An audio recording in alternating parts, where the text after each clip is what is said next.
Welcome students. आज हम Machiavelli की चर्चा करेंगे। मैकियावेली के संदर्भ में एक बात कही जाती है कि मैकियावेली अपनी युग का शिशु था, और इसीलिए ये बात जो है एक प्रमुख राजनीतिक विश्लेषक डानिंग ने कही थी अपने प्रमुख कृति में, जो जब जब उन्होंने पाश्चात्य विचारकों का विश्लेषण किया था तो उस संदर्भ में उन्होंने लिखा था कि मैकियावेली अपने युग का शिशु था। कहने का मतलब his whole philosophy, his whole thought was heavily influenced by the contemporary situations। वैसे तो लगभग हर राजनीतिक चिंतक या जिसे हम विशुद्ध या मौलिक राजनीतिक चिंतक कहते हैं, वह भी अपने समय की परिस्थितियों से प्रभावित होता है, और उनके चिंतन पर भी उनके समय की परिस्थितियों का गहरा प्रभाव दिखाई देता है। लेकिन ये बात मैकियावेली के संदर्भ में और गहरी है कि उन्होंने जो कुछ भी कहा, उन्होंने जो भी चिंतन दिया, जो भी बातें कही, उन्होंने जो भी विश्लेषण किया या विश्लेषण के पश्चात जो भी उपाय सुझाए, वो सभी उस समय की परिस्थितियों से प्रभावित थे। क्या क्या तर्क हैं मैकियावेली को अपने युग के शिशु कहने के पीछे, उसको हम एक एक करके देखने की कोशिश करेंगे। सबसे पहली चीज़ जो कही जाती है कि मैकियावेली के द्वारा जो व्यक्ति का या मनुष्य का चरित्र का चित्रण किया गया है वह तार्किक नहीं है, वह मनोवैज्ञानिक भी नहीं है। वो पूरी तरह से उनके समय में जो लोगों को उन्होंने देखा, जिस प्रकार का चरित्र उन्होंने देखा, जिस प्रकार की चीज़ें उन्होंने देखी, चूँकि उनका युग जो है 15वीं शताब्दी और 16वीं शताब्दी के बीच का है। इस पीरियड में उन्होंने जैसा देखा वैसा ही प्रभावित होकर के वैसे ही जो है उनके प्रवृत्तियों का, उनके चरित्र का, उनके व्यवहार का चित्रण किया, और इस प्रकार से वो मनुष्य का या मनुष्य जाति का एक बहुत ही जो है पेसिमिस्टिक जो है चित्रण करते हैं, बहुत ही निराशावादी चित्रण है। कहते हैं कि मनुष्य स्वभाव से बहुत बहुत सेल्फिश है, बहुत ही धोखेबाज है, डिसीटफुल है, फिकल माइंडेड, फ्राइटेंड, डरा हुआ है, भयक्रांत है, और वो जो भी व्यवहार करता है केवल भय से करता है। जबकि उनका समय, वो जिस काल में उन्होंने चिंतन दिया, वो काल पुनर्जागरण काल था, और पुनर्जागरण काल का सबसे बड़ा महत्व ये है कि पुनर्जागरण काल ने मध्यकालीन मान्यताओं को अमान्य करते हुए, जिसमें धर्म या धार्मिक चिंतन का प्रभाव था, उससे चिंतन को निकाल करके आधुनिक काल में लाया। और आधुनिक काल इसलिए कहा जाता है कि उन्होंने बुद्धिवादी चिंतन को केंद्र में रखा। व्यक्ति में बुद्धि है, और बुद्धि और विवेक के अनुसार व्यक्ति अपने बारे में बेहतर सोच सकता है, इस चिंतन को स्थापित किया। लेकिन इसी काल में मैकियावेली जब मनुष्य का चित्रण करता है तो बहुत ही निराशावादी चिंतन करता है। मनुष्य को एक बहुत ही चरित्रहीन, डरपोक, है ना, और सेल्फिश कैरेक्टर के रूप में उसका चित्रण करता है। तो पहला जो मनुष्य का चित्रण है वो किसी भी प्रकार से वैज्ञानिक, तार्किक या मनोवैज्ञानिक चिंतन जो है वह विश्लेषण नहीं है, बल्कि उन्होंने अपने समय में जिस प्रकार की परिस्थितियों को देखा, चूँकि जिस काल में उनका जन्म होता है उस समय जो है चारों तरफ इसी प्रकार का माहौल है, धोखाधड़ी का, अपने हितों को जो है साधने का, सामूहिक हितों को इग्नोर करने का, सामाजिक और राष्ट्रीय हितों पर अपने व्यक्तिगत हितों को प्राथमिकता देने का, तो ये काल था। और इसी के से जो है उनके द्वारा मनुष्य का चित्रण प्रभावित दिखाई देता है। दूसरा जो देखेंगे कि उन्होंने इटली के एकीकरण की जो बात कही, जो इच्छा प्रकट की, वह भी उस समय की परिस्थितियों से प्रभावित था। जिस समय उनका जन्म इटली के फ्लोरेंस प्रांत में होता है, तब इटली जो है एक डिवाइडेड स्टेट है। 5 टुकड़ों में बटा हुआ है और ये 5 टुकड़े भी जो है टुकड़े के भीतर टुकड़े दिखाई देते हैं और सब एक दूसरे से जो है वैमनस्य और शत्रुता का भाव लिए हुए हैं, सब एक दूसरे से लड़ते रहते हैं। किसी के जहन में इटली को यूनिफाई करने का, इटली को एक करने का, इटली के एकीकरण का स्वप्न दिखाई नहीं देता और इसी कारण जो बाहरी देश हैं उनका आक्रमण लगातार इन पर होता रहता है और उनके मुकाबले इनकी स्थिति काफ़ी खराब है। तो उनके मन में इच्छा जागृत होती है कि स्पेन की तरह, इंग्लैंड की तरह, फ्रांस की तरह जो एक मजबूत राष्ट्र के रूप में जो है उभरे हैं, एक एकीकृत राष्ट्र के रूप में होते हैं, ऐसी ही स्थिति इटली की भी हो। इटली भी एक यूनिफाइड स्टेट, एक शक्तिशाली स्टेट या राज्य के रूप में लोगों के सामने, और इसके लिए जो है वो इसी को केंद्र में रख करके उन्होंने जो अपनी महत्वपूर्ण कृति प्रिंस लिखी, उनको लिखने के पीछे उनकी मंशा यही थी कि एक ऐसी व्यवस्था हो, एक ऐसा व्यक्ति हो जो एक ऐसी व्यवस्था का निर्माण करे जिसमें इटली के सभी भागों को एकीकृत करके एक सशक्त संगठित राज्य की स्थापना की जा सके। तो इटली के एकीकरण की इच्छा जो है वह उनके समय से प्रभावित थी। इटली को एक शक्तिशाली राष्ट्र बनाने की भी आकांक्षा थी। केवल इटली का एकीकरण नहीं चाहिए था, बल्कि इटली एक ऐसा सशक्त राष्ट्र बने कि कोई भी उस पर आक्रमण न कर सके, वह एक समृद्ध राष्ट्र बने, आंतरिक रूप से वह एक ऐसे नागरिकों का राज्य हो जो राज्य की आज्ञा का पालन करे, वहाँ शांति बनी रहे, हर तरह से जो है धन धान्य जो है वहाँ पर फले फूले, ऐसी इच्छा थी एक शक्तिशाली राष्ट्र बनाने की, और वो अंतर्राष्ट्रीय स्तर पर अपनी भूमिका का निर्वहन कर सके, जैसे अन्य राज्य स्पेन, जैसे फ्रांस, जैसे उस समय ब्रिटेन जैसे राज्य थे।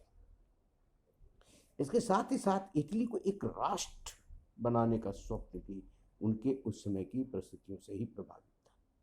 उन्होंने देखा था कि मध्यकाल से निकलने के बाद पुनर्जागरण काल में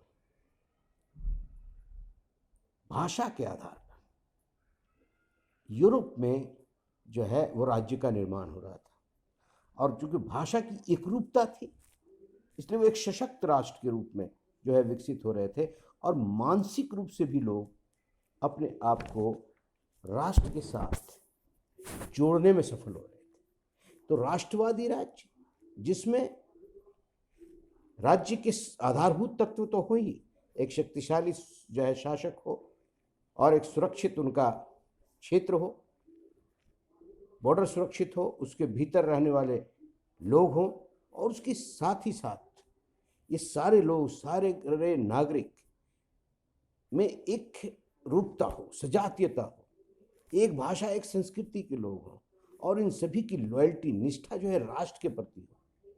तो मानसिक रूप से जो है वो लोग उस भूभाग के साथ जुड़े जिसे हम राज्य कहते हैं, तब जो है राज्य एक राष्ट्र के रूप में परिणत होता है। इसका स्वप्न जो है 15वीं शताब्दी में जो है मैकियावेली देख रहे हैं, इटली को एक सशक्त राष्ट्र के रूप में, और इसी सोच का परिणाम था कि आने वाले भविष्य में फिर इटली का एकीकरण आने वाले नेताओं ने किया, और इटली एक शक्तिशाली राष्ट्र के रूप में जो है अंतर्राष्ट्रीय स्तर पर, अंतर्राष्ट्रीय मंच पर देखा जाता है।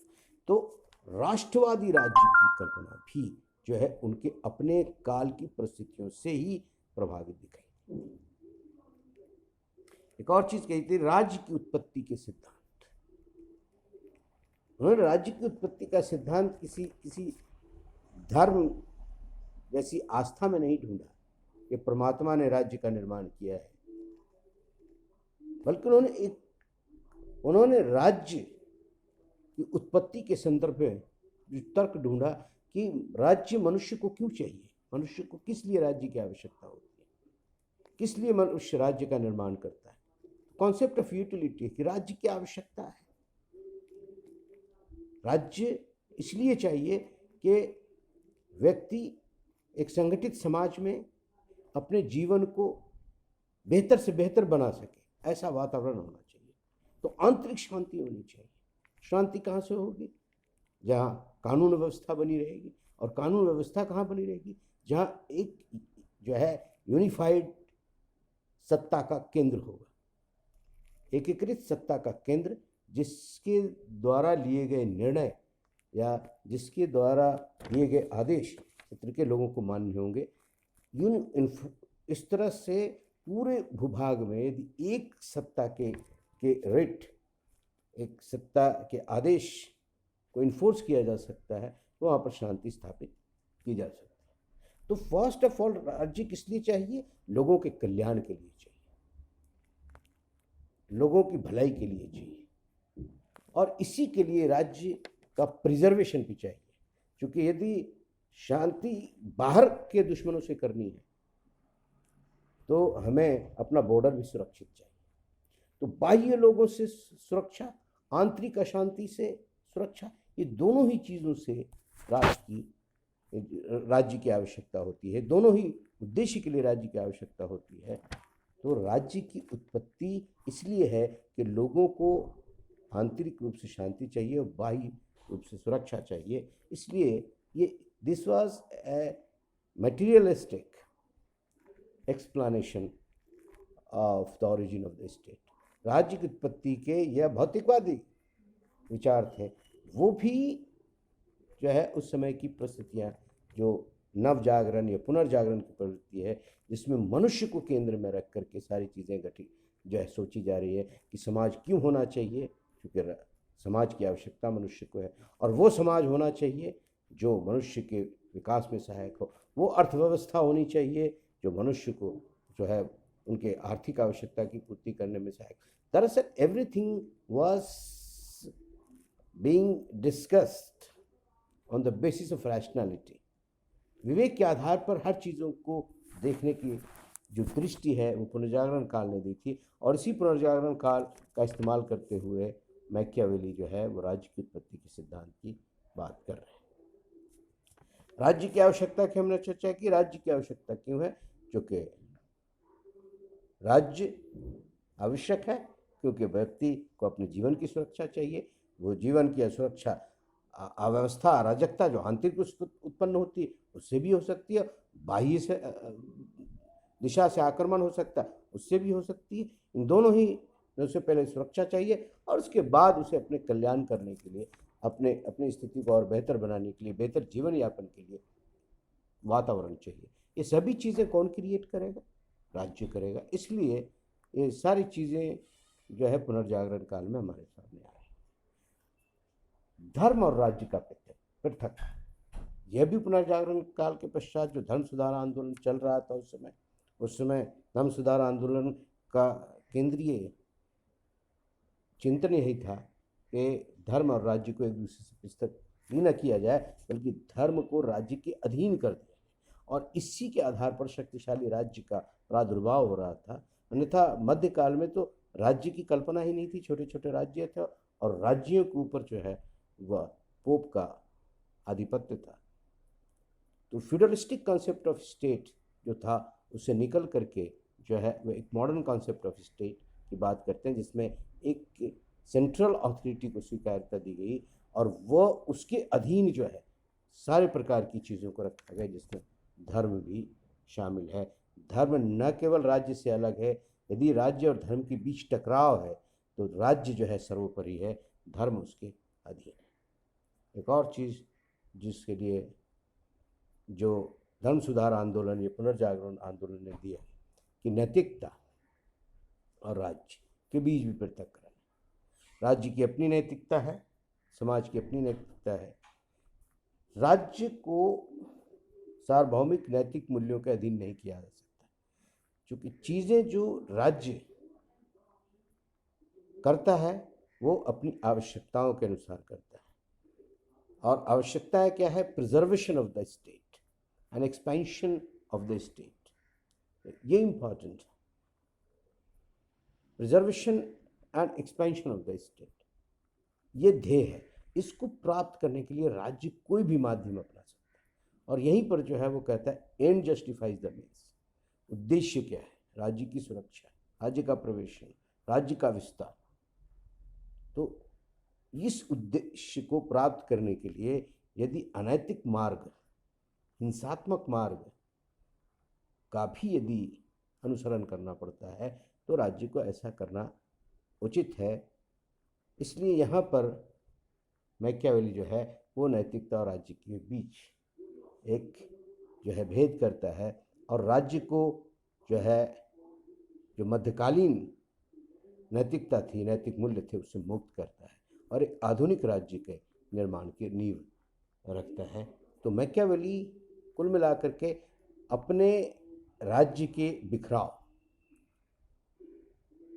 अपने राज्य के बीच, अपने राज्य में छोटे छोटे जो टुकड़े थे उनके मध्य जो वैमनस्यता थी, शत्रुता थी, एक तो बड़ा फैक्टर वो था जो मैकियावेली के राजनीतिक चिंतन को प्रभावित कर रहा था, और दूसरी तरफ पुनर्जागरण और धर्म सुधार आंदोलन से उत्पन्न परिस्थितियों में जो है वह अपने राज्य की अवधारणा को व्यक्त कर रहा था। तो इसलिए उस समय के इन परिस्थितियों से उनका पूरा चिंतन प्रभावित दिखाई देता है और इसी संदर्भ में हम कह सकते हैं कि डनिंग के द्वारा ये वक्तव्य कि वो अपने काल का शिशु था, सत्य प्रतीत होता है। तो आज इतना ही, बाकी चर्चा अगले क्लास में।